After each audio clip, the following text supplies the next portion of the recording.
CM KCR విమర్శలకు Bandi Sanjay counter ఇస్తున్నారు. ప్రస్తుతం లైవ్ లో చూద్దాం.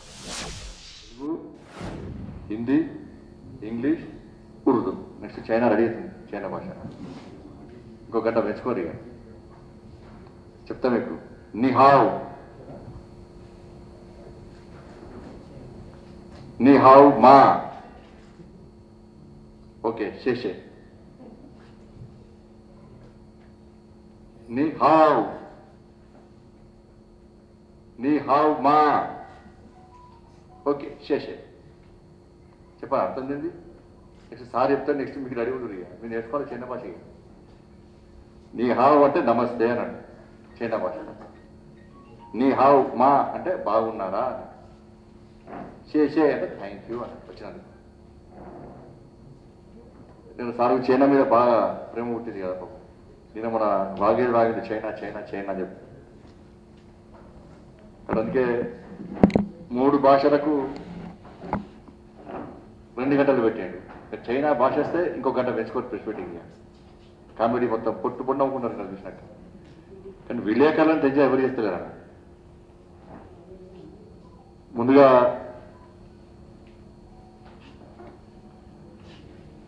తెలంగాణ రాష్ట్ర ఏర్పాటులో ప్రధాన భూమిక పోషించి తెలంగాణ యువకులారా బలిదానాలతో మీరు ప్రాణాలతో ఉండాలి. మీ లక్ష్యం నెరవేరవుతున్నది. దానికోసం భారతీయ జనతా పార్టీ తప్పకుండా మీకు మద్దతునిస్తున్నది. తెలంగాణ ఏర్పాటును మీరు కల్లారా చూడాలని చెప్పి పిలుపునిచ్చి పార్లమెంట్లో తన బాణితో తెలంగాణ విషయంలో గాండించిన తెలంగాణ చిన్నమైనటువంటి సుష్మా స్వరాజ్ గారి యొక్క జయంతి సందర్భంగా వారిని స్మరించుకుంటూ వారిని తలుస్తూ దాంతోపాటు పాకిస్తాన్ ఉగ్రవాదుల యొక్క దాడుల్లో పుల్వామాలో జరిగిన దాడిలో అసూలు బాసటి వీర జవాన్లకు నివాళులర్పిస్తూ వారిని కూడా స్మరించుకుంటూ ఈ ప్రెస్ కాన్ఫరెన్స్ ను ప్రారంభించబోతున్నాను. ఈరోజే పుల్వామా ఘటన జరిగింది. 3 సంవత్సరాలైంది. చాలా మంది వీర సైనికులు పాకిస్తాన్ గుండా జరిపినటువంటి దాడిలో వీర మరణం పొందిన విషయం మనందరికీ తెలిసిందే.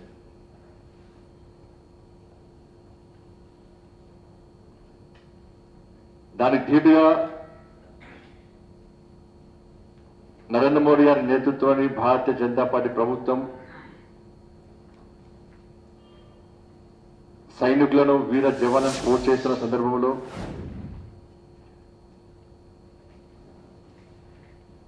శత్రు దేశమైన పాకిస్తాన్ చేసినటువంటి ఈ దాడులకు ప్రతీకారంగా సర్జికల్ స్ట్రైక్ పేరుతోని ఏ విధంగా పాకిస్తాన్ భూభాగంలోకి వెళ్లి వీరోచిత పోరాటం చేసి పగ తీసుకున్న విషయం కూడా మనకు తెలిసిందే.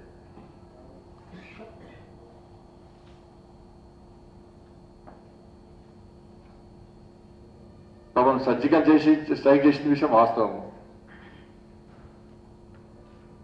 రాష్ట్ర ముఖ్యమంత్రి నిజంగా నాకు ఏం పుట్టిందో అర్థం కాదు. నాకు ఈ మధ్య ఆ డిప్రెషన్ ఎందుకు వస్తుందో సరే, ఏదో ఒకటి విమర్శలు ప్రతి విమర్శలు వేరే విషయం. కానీ దేశానికి సంబంధించిన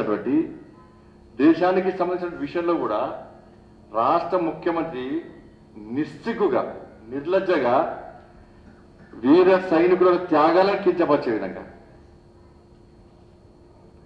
వాళ్ళ సర్జికల్ స్ట్రైక్ జరగాలని చెప్పి ఇలా వాదిస్తుంటే నిజంగా ప్రతి భారతీయుడు ఇవాళ తలదించుకోవాల్సిన పరిస్థితి ఏర్పడింది. ఈయన ఎడబుట్టిందా అంటే డిఎన్ఏ టెస్ట్ చేయించాలని పాకిస్తాన్ రక్తం కారుతున్నాడు పోతాం లోపల ఉన్నట్టున్నది.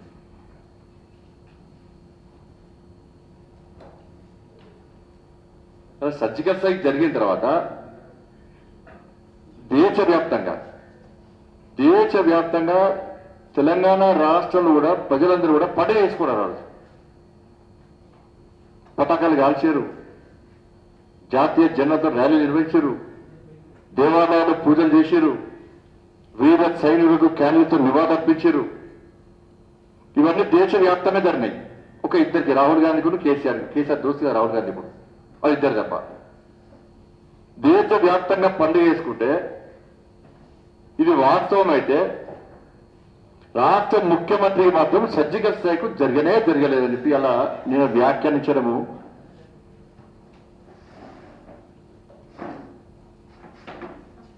మనకి ఏ దేశభక్తులో ఇప్పటికి అర్థం కాలేదు, ఏ దేశానికి వంతభక్తులు ఇప్పటికి అర్థం కాలేదు. వాళ్ళ సైనికులందరూ కూడా ఈయన ఇంట్లో తాగి ఫామ్ హౌస్ అంటున్నాడు, ప్రగతి వనం అంటున్నాడు. తిండి తిప్పలు లేక, పండుగలు పబ్బాలు లేక పోయినప్పుడు ఇంట్లో చెప్పిపోతారట సైనికులందరూ కూడా. తిరిగి వస్తా అని చెప్పరాట, నేను దేశం కోసం వెళ్తున్నా అని చెప్తారట. చలిలో, ఎండలో, నిద్ర లేక, తిండి తిప్పలు లేక మన దేశాన్ని కాపాడేటువంటి సైనికులు వాళ్ళ కుటుంబాన్ని వదిలిపెట్టి సరిహద్దులో కాపలా కాస్తూ దేశాన్ని కాపాడే ప్రయత్నం చేస్తుంటే ఇలా వాళ్ళ యొక్క త్యాగాలను కూడా, వాళ్ళ యొక్క వీరోచిత పోరాటాన్ని కూడా కించపరిచే విధంగా రాష్ట్ర ముఖ్యమంత్రి మాట్లాడుతుంటే నీకంటే పెద్ద దేశద్రోహి ఇంకోలేదు.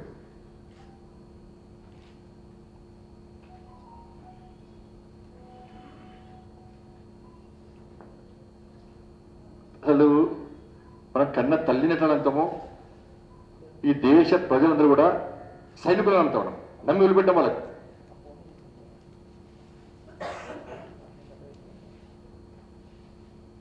అట్లాంటిది నువ్వు సైనికులు నమ్మతలేవు, నువ్వు దేశ ప్రధాని మాట నమ్మవు.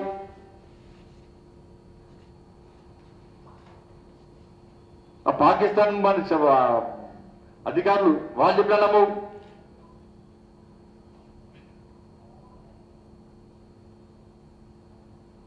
ఎవరు చెప్తే నమ్ముతావు అంటే నువ్వు పేరు మసూద్ అజార్. మసూద్ అజార్ నీకేమో అన్నవుతాడు, తమ్ముడవుతాడు, బావవుతాడు, బామాడు చేస్తాడు మనకి. మసూద్ అజార్ వీడు చెప్తే ఈయన నమ్ముతాడండి. ఈయన అయిపోయాడు, మరి ఫోన్ చెప్పిన వచ్చిన రాత్రి కూడా వచ్చి కలిసిపోయాడు ఎప్పుడన్నా. ఈయన చెప్తే కొంచెం పొలికలు కూడా సేమ్ ఉన్నాయి,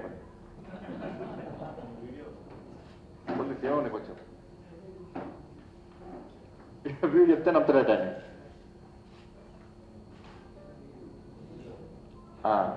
దానికి సంబంధించి వీడియో కూడా ఉన్నది, వీడియో చూపెట్టాలి. అయ్యా చూపెట్టాల్సింది సార్, మొత్తం మన ఫుర్సత్ చేయాలి అన్న, కొంచెం టైం ఇది ఇవ్వాలి.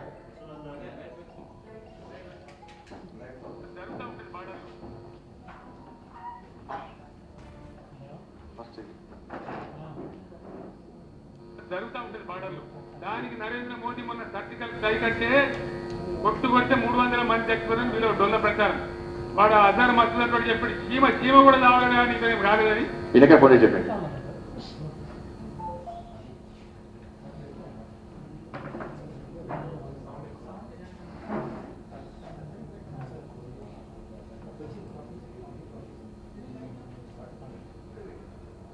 జరుగుతూ ఉంటుంది బార్డర్లు.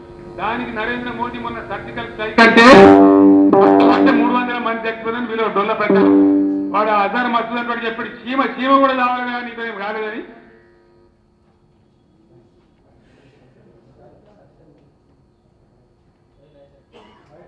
నేను మోస్ట్ వాంటెడ్ టెర్రరిస్ట్నే. వీడి బ్యాక్గ్రౌండ్ ఏంటంటే 2001లో పార్లమెంట్ మీద దాడి చేసింది వీడే, వీని గ్యాంగే. 2008లో ముంబై దాడిలో వీని హస్తం ఉన్నది. జమ్మూ కాశ్మీర్ అసెంబ్లీలో ఆత్మహత్య దాడికి స్కెచ్ చేసింది వీడే. 2016లో పఠాన్కోట్లో ఇండియన్ ఎయిర్ ఫోర్స్ పై దాడి చేసింది వీడే. 2019లో పుల్వామా దాడిలో 40 మంది భారత జవాన్లు బలిగొన్నది వీడే. ఇలా పుల్వామాలో జరిగిన దాడి వెనుక ఉన్న కూడా వీడే. ఇప్పుడు జైష్ అహ్మద్ యొక్క ఉగ్రవాద సంస్థ యొక్క అధినేత వీడు ఫోన్లో చెప్పినట్టు మన సార్ దాడి జరగలేదని చెప్పి. ఇవాళ పాకిస్తాన్ చూసిపోతే ఈయనకేం బాగా అర్థం కాదు, బాధపడుతున్నట్టు ఎవరు చేసుకోలేదు చెప్పి. ఆ రోజు ఇప్పుడు ప్రియతమ ప్రధాని మోడీ గారు క్లియర్గా క్లారిటీగా చెప్పాడు. ఏం చెప్పాడు? దాడి చేస్తాం, ప్రతీకారం తీసుకున్న తర్వాత వెంటనే ఈ విషయాన్ని పాకిస్తాన్కు చెప్పేవారు కూడా ఈ విషయం బయటికి రావద్దు, ఫస్ట్ వానికే చెప్పాలని చెప్పి మోడీ గారు క్లారిటీగా ఒక టీవీ ఛానల్కి ఇంటర్వ్యూలో క్లియర్గా చెప్పాడు. వాళ్ళు ఫోన్ మాట్లాడలే, ఫోన్ రాలే, వచ్చి చూడలే, భయపడ్డారు. 12 గంటలకు కమ్యూనికేషన్ ఫోన్లో మాట్లాడారు, వచ్చి చూసిర్రు, వాళ్ళ డెడ్ బాడీని తీసుకపోరని చెప్పి చెప్పినామని చెప్పి క్లియర్గా మోడీ గారు చెప్పారు. ఆ వీడియో కూడా చూపడతాం ఒకసారి. లైట్ ఉన్నది. मैंने हमारे अफसर जो इसको ऑपरेट कर रहे थे उनको कहा कि आप हिंदुस्तान को पता चले उससे पहले, मीडिया वहां पहुंचे उससे पहले पाकिस्तान की फौज को फोन करके बता दो कि आज रात हमने ये किया है, ये लाशें वहां पड़ी होगी, तुम्हें समय हो तो जाकर के ले आओ। हम सुबह 11 बजे से उनको फोन लगाने की कोशिश कर रहे थे, फोन पर आने से डरते थे, आ नहीं रहे थे। मैं इधर पत्रकारों को बुला करके रखा हुआ था, हमारे आर्मी अफसर खड़े थे। पत्रकारों को आश्चर्य हो रहा था कि क्या बात है, हमको बुलाया है, कोई बता नहीं रहे। मैंने कहा पत्रकार बैठे हो उनको बिठाइए, थोड़े वो नाराज हो जाएंगे, लेकिन सबसे पहले पाकिस्तान से बात करो, हमने किया है, छुपाया नहीं हमने। 12 बजे वो टेलीफोन पे आए, उनसे बात हुई, उनको बताया कि ऐसा ऐसा हुआ है और हमने किया है। और तब जाकर के हमने हिंदुस्तान की मीडिया को और दुनिया को बताया कि भारत की सेना का ये अधिकार था न्याय को प्राप्त करने का, और हमने किया।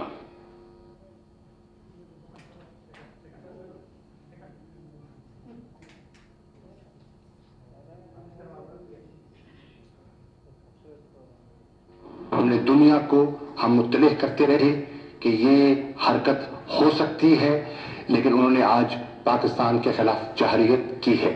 नंबर 1, ये लाइन ऑफ कंट्रोल की वायलेशन है, इसको मैं लाइन ऑफ कंट्रोल की वायलेशन तस्वर करता हूं, और पाकिस्तान एक मुनासिब जवाब का हक और राइट टू सेल्फ डिफेंस रखता है। अभी 11 बजे वजीर आज़म ने इजलास बुलाया है, मैं उस इजलास पे जा रहा हूं और दफ्तर खारजा का नुक्ता नज़र उनकी खिदमत में पेश करूंगा। వాళ్ళు నేను అడుగుతున్న రాష్ట్ర ముఖ్యమంత్రిని, నీకేమాత్రం సిగ్గున్నా, నీ లోపట నువ్వు నిజంగా భారతీయుడు అయితే వెంటనే క్షమాపణ చెప్పు. సిగ్గుండాల కొంచెం నకలు ఉండాలి రాష్ట్ర ముఖ్యమంత్రికి. నువ్వు ఎవరిని పరీక్షిస్తున్నావు, ఇవాళ ఎవరి గురించి మాట్లాడుతున్నావు? అరే, భారతదేశ సైనికుల దాడి చేస్తే, సైనికులను హతమారిస్తే దానికి ప్రతీకారంగా పాకిస్తాన్ మీద దాడి చేస్తే పాకిస్తాన్ వాడు ఒప్పుకుంటాడు. మీడియాలో కథనాలు వస్తాయి, మీడియాలో మొత్తం స్టోరీస్ వచ్చినాయి, చచ్చిపోయిన శవాలను చూపెట్టారు, చచ్చిపోయిన శవాలను పట్టుకపోయిన పాకిస్తాన్ వాడు. అయినప్పుడు కూడా జవాన్ల యొక్క త్యాగాలను, జవాన్ల యొక్క వీరోచిత పోరాటాలను కించపరిచే నువ్వు దేశంలో ఉండవలసిన అవసరం లేదు. ఈ దేశ భక్తులు కాదు, దేశంలో ఈ దేశ పౌరులు కాదు. ఏ స్నేహ పెట్టిన తెలంగాణ రాష్ట్ర యువకులకు ఈ మూర్ఖుల యొక్క వ్యాఖ్యలు సమర్థిస్తామా? ఈ దుర్మార్గ దుష్టుల యొక్క వ్యాఖ్యలు సమర్థిస్తారా మీరు? ఈ దేశ ద్రోహ యొక్క వ్యాఖ్యలు సమర్థిస్తామా? ఎంత బాధ అనిపిస్తున్నాడు నేను మాట్లాడుతుంటే, ముఖ్యమంత్రి మాట్లాడుతుంటే నువ్వు మనిషి వార్తలు పరుస్తున్నాను. సిగ్గుండాలి కొంచెం, నువ్వు రాష్ట్ర ముఖ్యమంత్రి నువ్వు పోటీ దేశాలు పోతాడు, నేను దేశంలో వాడుతాడు ఇంక పోటీగాడు. చెప్తాను నెక్స్ట్ నీ సర్జికల్ స్ట్రైక్ జరిగేది చెప్పి ఆ రాజ్నాథ్ సింగ్ గారు ఫోన్ చేస్తా. నెక్స్ట్ సర్జికల్ స్ట్రైక్ జరిగినప్పుడు సంకరేసుకుని మాట సంకరేసుకోవద్దు చూపొచ్చు, చాలా వడేస్తారు పోయి. అరే ఏది మాట్లాడితే ఏది పడితే మాట్లాడుతున్నా 2 గంటల పాటు సర్జికల్ సార్ నీకేం బాధ, పాకిస్తాన్ వచ్చిపోతే నీకేం బాధ అర్థం కాలే. అనేక మంది యువకులు, నేను పాదయాత్ర చేస్తున్న చాలా మంది యువకులు, నువ్వు ఏం చేస్తావు అంటే నేను బీటెక్ చేసినా, అది చేసినా, ఇది చేసినా, కానీ లాస్ట్కు ఆర్మీ పోతా అంటున్నాడు. ఎందుకు పోతావు ఆర్మీకి అంటే, సార్ సర్జికల్ స్ట్రైక్ చేసేది కదా, నేను కూడా మా అమ్మకి నాన్నకి చెప్పొచ్చా సార్, నేను ముగ్గురు అడగకూడదు సార్, నేను ముగ్గురు అక్కలం సార్, నేను ఒక్కనైనా పోయి పక్కా సర్జికల్ స్ట్రైక్ చేయాలని ఆ సర్జికల్ స్ట్రైక్ లో నేను పాల్గొనాలి సార్ అని చెప్పి ఈ తెలంగాణలో యువత ఇలా పాదయాత్ర సందర్భంగా నాకు చెప్తే, ఇప్పటికి 2 అమ్మాయిలకు ఇలా ఆర్మీ ట్రైనింగ్ కోచింగ్ ఇస్తున్నాం మనం. వాళ్ళకున్న బుద్ధి నీకు లేదా, వాళ్ళకున్న సిగ్గు నీకు లేదా? ఈ సర్జికల్ స్ట్రైక్ ఈ దేశంలో దేశ ప్రజల కూడా ఒక భక్తి భావం పెంచే ఒక ఆలోచన ఒక స్ఫూర్తి వచ్చే విధంగా జవాన్లు కూడా ధైర్యం నింపే విధంగా ఆత్మస్థైర్యం నింపే విధంగా ఇవాళ సర్జికల్ స్ట్రైక్ చేస్తే జవాన్ అందరూ పండుగ చేసుకుంటే దేశ ప్రజలు పండుగ చేసుకుంటే తెలియదు ఫామ్ అవుట్ అన్నాడు పిల్లలు తెలిసింది ఆయనకు తెలిసి ఇప్పుడు తెలుసో తెలియదు ఆయన కూడా ఓసారి దోమ రావాలి అంటాడు ఒకసారి ఈగ రావాలి అంటాడు మరి చెప్పింది ఎవరు పాకిస్తాన్ వాడు చెప్పే అందుకే ఇలాంటి మూర్ఖుని ఇలాంటి దేశద్రోహిని ఎట్టి పనులు క్షమించాల్సిన అవసరం లేదు క్షమించదు మూర్ఖుని రేపు ఏం చెప్తాడు ఇంకా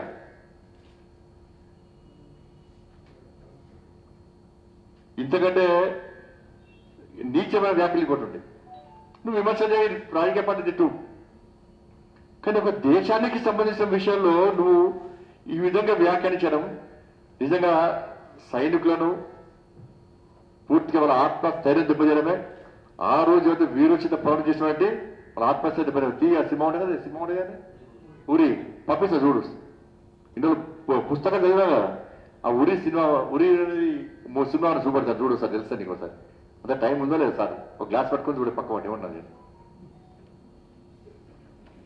బిపిన్ రావత్ ఆయన చనిపోతే డ్యూటీ చేస్తుంది కదా స్టేట్మెంట్ పంపుతుంది కదా ఇలా బిపిన్ రావత్ లాంటి ఒక దేశభక్తులు ఈ దేశాన్ని కాపాడంలో తెగించి కొట్లాడి వల్ల చేస్తే అలాంటి దేశభక్తులను వాళ్ళని కూడా కించపరిచిన అటువంటి దగ్గర మూర్ఖత్వం విషయాన్ని రాష్ట్ర ముఖ్యమంత్రి ఇప్పటికైనా స్పందించను నీకేమాత్రం సిగ్గు ఉంటే నీకు అక్కలు ఉంటే భారతీయ భావాచారాలు నీకు వస్తే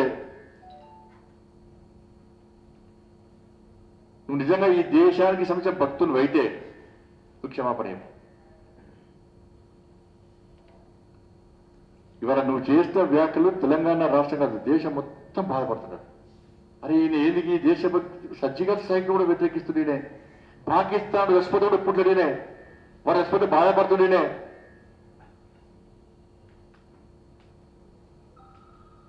ఆయన వ్యాఖ్యలను భారతీయ జనతా పార్టీ తీవ్రంగా ఖండిస్తున్నది. ఈ మధ్య కొత్తగా స్టార్ట్ చేసిన మళ్ళీ ఇంకోటి ఇంకా అన్నాడు రాఫెల్ స్క్రిప్ట్ అక్కడి నుంచి వస్తున్నది ఏది మన 10 జనపథ్ వస్తున్నది స్క్రిప్ట్ ఈ మధ్య దోస్తులు బాగా పోయారు కాంగ్రెస్ పార్టీలోనూ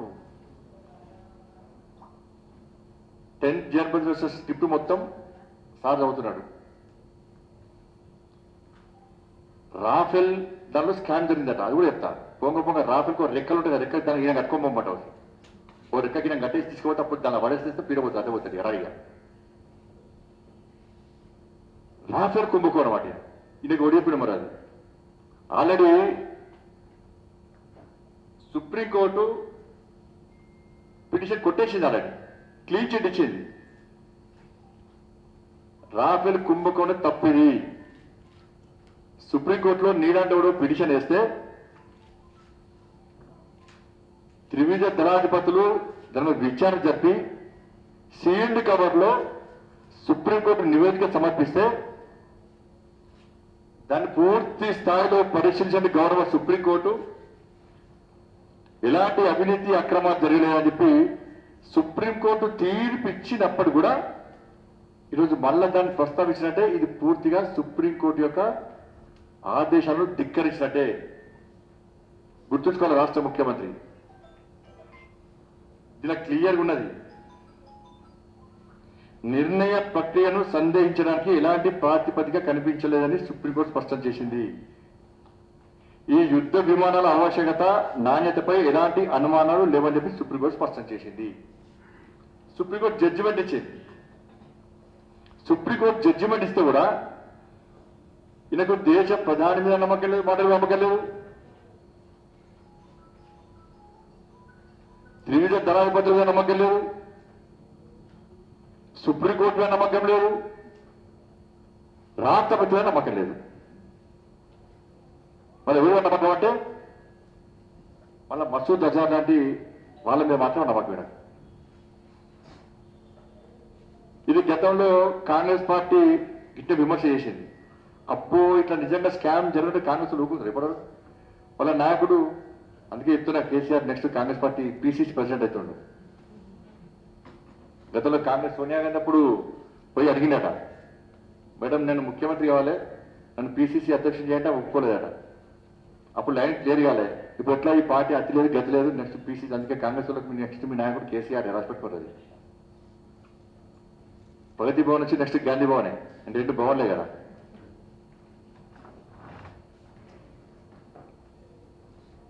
ఇలా సుప్రీంకోర్టు తీర్పు కూడా ధిక్కరించేటువంటి తీర్పారు. కానీ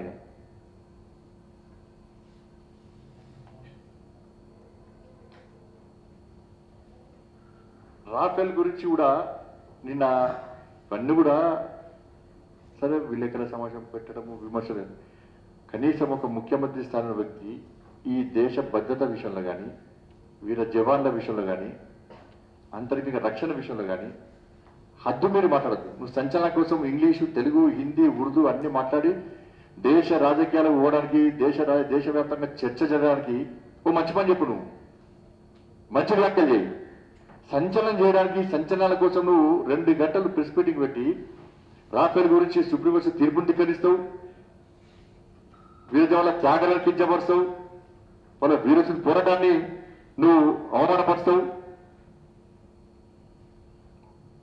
అసలు ఏమనుకుంటున్నావు అర్థం కాదు. ఇప్పటి నాకు ముఖ్యమంత్రి దేని మీద మాట్లాడుతుంటే ఎందుకు మాట్లాడుతూ ఇప్పటికి అర్థం కాదు నాకే. ఆ విలేకరుల సమస్య ఎందుకు పెట్టుడో అర్థం కాలే. ఆ పక్కకుండా చెప్పాలి. నేను ఎంఎస్సీ పొలిటికల్ సైన్స్ చేసిండు కదా. ఎంఎస్సీ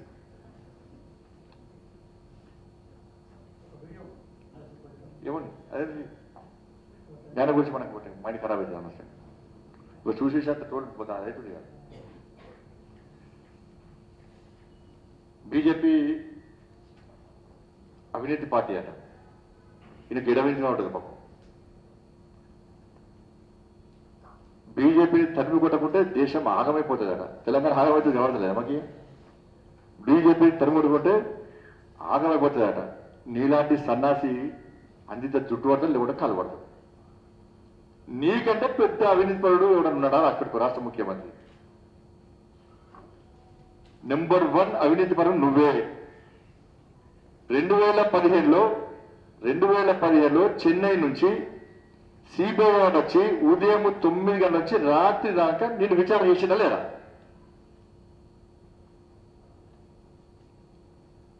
నువ్వు పెద్ద అవినీతి పరుడివి. నువ్వు ఎవరికి అవంతలు, నువ్వు మంత్రి ఉన్నప్పుడు ఎవరికి అవంతలు, ఎవరి టైం ఇస్తావు, మొత్తం దోచుకుంటున్నావు అని. ఈఎస్ఐ స్కామ్ కానీ, సహారా స్కామ్ లేవు, అన్ని దోచుకుంటున్నావు కాబట్టి ఆ దోచుకుంటే టైం ఇస్తున్నావు తప్ప నువ్వు బయట కనీసం పబ్లిక్ టైం ఇస్తావు, మంత్రిగా ఉండి ఎంపీలకు టైం ఇస్తావు, ఎమ్మెల్యే టైం ఇస్తావు అని చెప్పి ఒక ఎంపీ సాక్షాత్తు పార్లమెంట్ లో ప్రశ్నిస్తే మన్మోహన్ సింగ్ గారు సమాధానం చెప్పిన పార్లమెంట్ లో. నేనే సారి చెప్తున్నా, ఈ మంత్రి కేసీఆర్ అనే మంత్రి మీకు టైం ఇస్తలేని వాస్తవము, పార్లమెంట్కి వస్తలేరు, మొత్తం దోచుకుంటున్న విషయం వాస్తవం. నేను దాని మీద మళ్ళీ నేను ప్రకటిస్తా అని చెప్పి సారి చెప్పింది మన్మోహన్ సింగ్ గారు. ఈ విషయం తెలుసుకుని ముఖ్య రాత్రి కేసీఆర్ వేసిందప్పుడు తెలిసిందా కేసీఆర్ వెంటనే జిమ్మిక్లో ఐఎమ్ ఏ ట్రోల్ అని చూపెట్టి బుక్ ఒకటి, దాన్ని 2 సంవత్సరాలు అయింది. మరి ఆమె ట్రోల్ అంటే ఇంకో బుక్ ని రాసే కదా. అపరిచితుడు ఈ చదువు పంపిస్తాను. నీ పర్సనల్ సెక్రటరీ దిలీప్ గారు ఒక తెలంగాణ ఉద్యమకారుడు, నీకు మంచి ఆలోచన, తెలంగాణ రాష్ట్రాన్ని సాధించుకోవాలని నువ్వు కష్టాల్లో ఉన్నావు. ఈ కష్టాన్నప్పుడు కనీసం సహకరించాలి, చేదోడు వాదోడు ఉండాలని చెప్పి దిలీప్ అనేటువంటి గతంలో ఎమ్మెల్సీ ఉన్నటువంటి పర్సనల్ సెక్రటరీ గారు ఈయనకు అండగా ఉన్నాడు. ఈయన మెంటాలిటీ, యాటిట్యూడ్ చూసిన తర్వాత నీ అబ్బాయి ఈయన మనకు ఖరాబ్ అవుతుంది వెళ్ళిపోయింది. ఈయన చేసే బండారం అంతా దీనిలో ఉండదు. నీ పంపిస్తా, మీకు కూడా ఇస్తాను బుక్స్. ఇచ్చారా బుక్స్? నా కేసీఆర్ గారు చూపెట్టి ఇష్టపడ్డా, మీకు ఇస్తా పక్కా ఇస్తా. కేసీఆర్ నన్నగా చూడు అంటే మాకు రావడాడు మీకు ఈ బుక్స్ అందరికీ. ముందే అప్పుడు కేసీఆర్ మళ్ళీ ఇవ్వాలనుకుంటాం మళ్ళీ అందరికీ. మంచి చదువుకో, గట్టిగా ఊరేది. అపరిచితుడు రాసిందిల్లా వీళ్ళు ఏం రాసిందంటే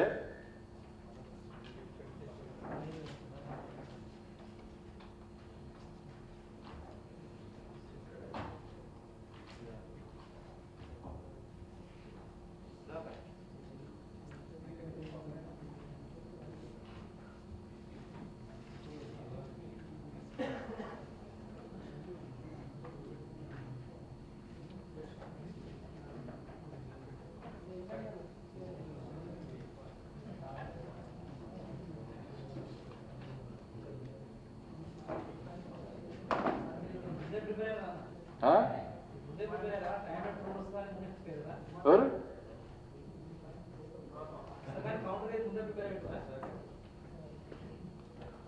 ఇలా మన్మోహన్ సింగ్ గారు మాట్లాడినట్టు ఇలా పేజ్ నెంబర్ 63లో చూడండి. అది చదువు తర్వాత మనకి టైంలో చాలా టైం కాబట్టి అది చదువు 63లో పేజ్లో మన్మోహన్ సింగ్ గారు ఫోన్ చేసే విషయం ముందే తెలుసు. ఈయన మంత్రివర్గం నుంచి తొలగిస్తున్న విషయం ముందే తెలుసుకొని అప్పుడు నరేంద్ర భాయ్ చెప్పండి ఎంపీగా ఆయన ఇద్దరే ఉండే అక్కన చేసిండు తెలంగాణ రాష్ట్ర ఏర్పాటు వ్యతిరేకిస్తున్నారని చెప్పి అక్కడ రాజీనామా చేసి పాపం దాన్ని తెలంగాణ దాన్ని జోడించాడు. అసలు మంత్రి పదవి పోతుందని భావించే ముందే తెలిసే మన్మోహన్ సింగ్ గారు నుంచి దిలీప్ గారికి మెసేజ్ వస్తామంటేనే దిలీప్ గారు పోయి సార్ ఇట్లా అవుతుంది సార్ దీన్ని సరిదిద్దుకోవాలంటే అప్పు అవుతుందా ఆగదిగా అక్కడ మనం తెలంగాణ సెంటిమెంట్తో రాజీనామా చేసి పడేసినాక ఎందుకు రాజీనామా చేసావు? నువ్వు అవినీతి పరు కాబట్టి నీ అవినీతి చిట్టా బయటకు వచ్చింది కాబట్టి నువ్వు రాజీనామా చేసినావు. దానికి తెలంగాణ సెంటిమెంట్ నువ్వు జోడిస్తుంది. అవినీతి పార్టీ నువ్వే అవినీతి పెద్ద వాడిపోయారు చెప్తున్నా కదా పొట్టు చంపిన పైసలు అవినీతి సామ్రాజ్యం అనేది. కొన్ని మోడీ గారు అవినీతి అంటున్నాడు. మోడీ గారు నిజాయితీ పరుడు చరిత్రలో లిఖించదగ్గ విధంగా మోడీ గారి పాలన ఉంది. అవినీతి లేని ఏకైక పాలన ఇన్ని సంవత్సరాలు నా రాజకీయ జీవిత చరిత్రలో ఇప్పుడు చూలే ఫస్ట్ టైం మోడీ గారిని చూస్తున్నాను నేను అని చెప్పి ఇదే రాష్ట్ర ముఖ్యమంత్రి గజ్వేల్ అయిపోయింది రాష్ట్ర ముఖ్యమంత్రి. అప్పుడేమో నీతివంతమైన ప్రభుత్వం చరిత్రలో లిఖించదగినటువంటి వ్యక్తి మోడీ గారు. ఈయన రాజకీయ జీవిత చరిత్రలో ఎప్పుడు కూడా అయిపోయిన ప్రభుత్వాన్ని చూడని పోనీడు. అది కూడా చూపడతాను గజ్వేల్ మీటింగ్ చూపడతాను. గజ్వేల్ జరిగింది 100% भ्रष्टाचार रहित सरकार आज भारत में चल रहा है. ये आपके नेतृत्व में चल रहा है. ये श्रेय हिंदुस्तान के तारीख में, हिंदुस्तान के इतिहास में भ्रष्टाचार रहित सरकार चलाने का ये श्रेय मोदी जी कोई माने ना माने जरूर देश मानेगा, जनता मानेगा. इतिहास में ये लिखा रहेगा. ये श्रेय आपको मिलना चाहिए और मिलेगा.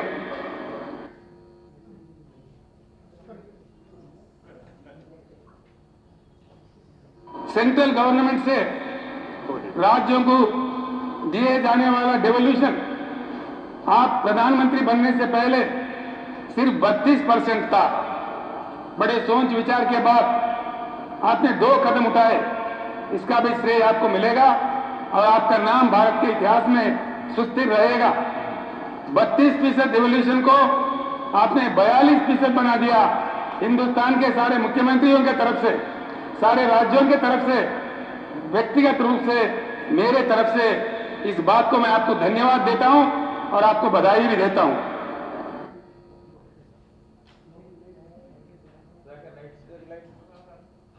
I also extend my thanks to the main opposition party, principal opposition party, that is Bharatiya Janata Party, and particularly the floor leader in the parliament on behalf of BJP, Srimati Sushma Swaraj ji and Sri Arun Jaitley ji.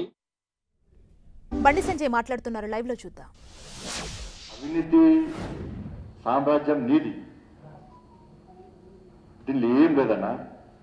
అసలు విషయం ఏంటంటే ఆయనకి ఇప్పుడు depression ఎందుకున్నాడంటే Covid సందర్భంగా ఆత్మ నిర్భర భారత్ పేరుతో 20 లక్షల కోట్ల ప్యాకేజ్తోని దేశ ప్రధాని ప్యాకేజ్ ప్రకటించిన తర్వాత నేరుగా లబ్ధిదారులకు న్యాయం జరిగే విధంగా చర్యలు తీసుకున్న తర్వాత ఈయనకు 1 పైసా కమిషన్ ముడతలేదు. స్వనిధి కింద పైసలు నేరుగా ఇస్తున్నాం. బియ్యం నేరుగా ఇస్తున్నాం, కంప్లీట్ సబ్సిడీ ఇస్తున్నాం. ఇట్లా రైతులకు నేరుగా సంబంధించిన డబ్బులు ఏమవుతుంది, ఒక్కొక్కరు 500 రూపాయలు ఇస్తుంది. ఇవన్నీ నేరుగా వచ్చేవాటి అది కూడా ఇప్పుడు ఉన్నది, వీడు ఉంది అనేది మంతెన్ని ముత్తారం ఉన్నది. మంతెన్ని ముత్తారంలో ఉన్న కూడా డైరెక్ట్ మీరు మోడీ గారు పైసలు ఇచ్చాక నేను ఎందుకు ఇలా అంటున్నాడు. అంటే ఈయన పరిస్థితి ఏంటంటే సినిమా ఉంది కదా, నాకేంటి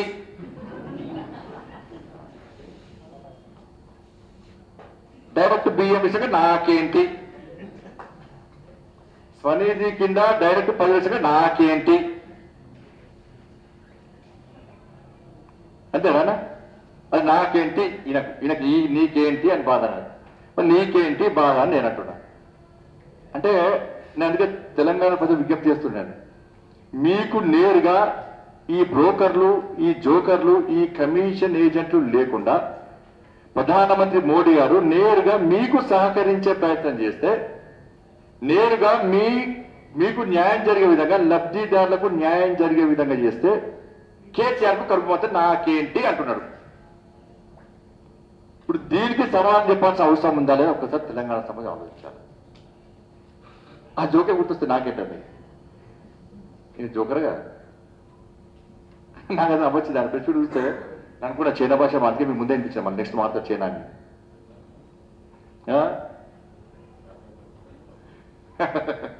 అందుకే రాజ్యాంగాన్ని మార్చారు.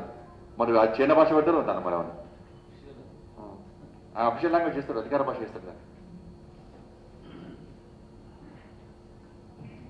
ఇక అతి ముఖ్యమైన విషయం విద్యుత్ సంస్కరణ విషయంలో మాట్లాడాడు. ఇదేదో మాట్లాడాడు. మీకు కొన్ని కాపీ కూడా పేరా నిన్న ఉన్నా మంచి పేరు ఎవరన్నా విలేకరుల సమాచారం వేరా, అది ఇచ్చిన పేపర్ ఇచ్చిండా? ఇప్పుడు ఏమంటాడు ప్రచారం ఏమంటాడంటే ఇంత పెద్ద కట్టిస్తాడు, ఆ టైం చదిలేదు పీకేలేదు మళ్ళీ అనే అయిపోయింది దాన్ని. ఇంత పెద్ద కట్టిస్తాడు చూసుకోండి, తర్వాత చూసుకోండి అంటాడు. ఇక అడుగుడు ఎక్కడ అప్పో ఈ మధ్య అడుగుతుంది కానీ కొంచెం ఆ బుక్ ఇస్తాడు, ఇక ఇచ్చి చదువుకోండి అంటాడు. మళ్ళీ అడుగుతారా, మళ్ళీ మీరు మళ్ళీ సంవత్సరానికి ఎప్పుడు లేస్తారు సార్ బయటకు వస్తారు, అప్పటికి ఈ ఇష్యూ వస్తుంది, మనకు కొంత డైవర్ట్ చేస్తారు కదా, మళ్ళీ అడిగేది ఇంకేది కదా, చూసేలేదు. చూసాక ఫోన్ చేస్తారు, నాకంటే ఫోన్ చేస్తారు, కేసీఆర్ ఫోన్ చేస్తారు, ఎవరన్నా చేస్తారా ఫోన్ వల్ల. విద్యుత్ సంస్కరణ విషయంలో అన్ని అవతలేనా, అన్ని జూటా మాటలే, అన్ని బడాచోరు మాటలే, అన్ని బట్టబాజీ మాటలే. ఇది కేవలం తెలంగాణ రైతాంగాన్ని రెచ్చగొట్టడానికి, రాజ్యాంగం విషయంలో ఇప్పటికే తెలంగాణ ప్రజలు ఇవాళ రాష్ట్ర ముఖ్యమంత్రి వ్యతిరేకిస్తున్నారు, ఆగ్రహంతో ఉన్నారు, నిరోధించే ప్రయత్నం చేస్తున్నారు. కాబట్టి దాని దృష్టి మళ్లించడానికి అందులో చెప్తున్నారు, ఒక సమస్య వస్తే ఒక ఇష్యూ నడుస్తుంటే దాన్ని ఇంకో ఇష్యూ మారుస్తారు. దాన్ని ఈసారి మళ్ళీ రాజ్యాంగం విషయంలో నడుస్తుంది కాబట్టి నిన్న మందకృష్ణ మాదిరిగా పెట్టింది నిన్న. అందుకే భయపడి మళ్ళీ నిన్న చేసి సాయంత్రంగానే మళ్ళీ విద్యుత్ సంస్కరణ స్టార్ట్ చేసేది. సంస్కరణ పెడుతున్నాట, ఒక సంస్కరణ మంచి పేరు పెట్టాట, ఈయన జూటా వేస్తున్నాడు. ఏ జూటా వేసాడు నేను అంటే విద్యుత్ చట్టాలు, రైతు చట్టాలు మంచి, అవి అమలు చేయాలని చెప్పి ఈడేపుతీవి, ఆడిపోయి యుద్ధం చేస్తాను, ఆడిపోయి పిచ్చోడి మళ్ళీ వస్తేవి, మళ్ళీ గట్ట చేస్తావు, సస్పెండ్ అయితే ఒక్కొక్కరికి 5 లక్షలు ఇస్తాడు, అది వ్యక్తివి.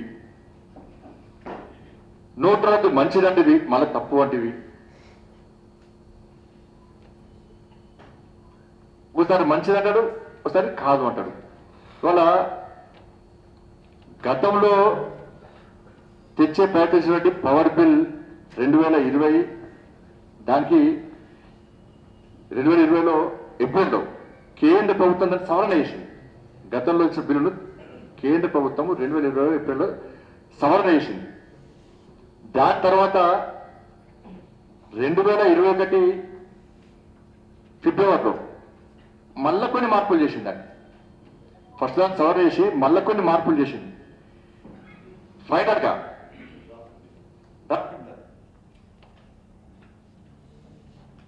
అసలు దీని మీద ఇది పార్లమెంట్